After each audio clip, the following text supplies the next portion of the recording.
আসসালামু আলাইকুম, কেমন আছেন? আশা করি ভালো আছেন।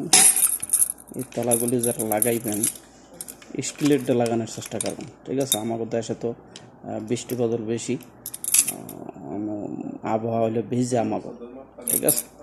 আর যদি এইগুলি লাগানো দিলে হাতিতে লোহার এটা তাড়াতাড়ি নষ্ট হইবে, ঠিক আছে? স্টিলেরটা লাগাইবেন সবসময়। আর এটার মাপ আছে, এটার মাপ দেখবেন কেমন জানেন? আমরা যারা লাগাই না ওরা একটু বোঝে না, অনেকে এটা লাগবে, ঠিক আছে? এটার মাপ পুরানটা লইলে এটা মাপ দেওয়া লাগে। এই দেখেন, এই যে নাট সিস্টেম, এই নাটের ওল ডিফারেন্স আছে, ঠিক আছে? আবার এই সাইডের ডিফারেন্স আছে, লম্বায় ডিফারেন্স আছে, ঠিক আছে? লগে লই দিই, ঠিক আছে।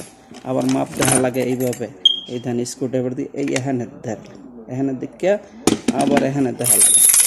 এই ধান এটা কত ডিফারেন্স, অনেক ডিফারেন্স, ঠিক আছে?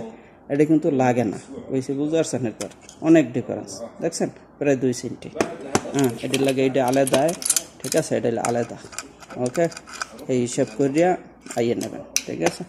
আর ভালোটা লাগানোর চেষ্টা করবেন, হয়তো 200-100 টাকা ডিফারেন্স হয়, বেশি বুঝতে পারছেন? মাপ জোপ আছে, দেখি করবেন। তো ভালো থাকবেন, সুস্থ থাকবেন এবং আপনার সন্তানের ভালো পরামর্শ দেন, মা বাবার দিকে খেয়াল রাখেন, রোগটা দেখে চলবেন, ওকে? মুখের গিবত গাইবেন না, ওকে?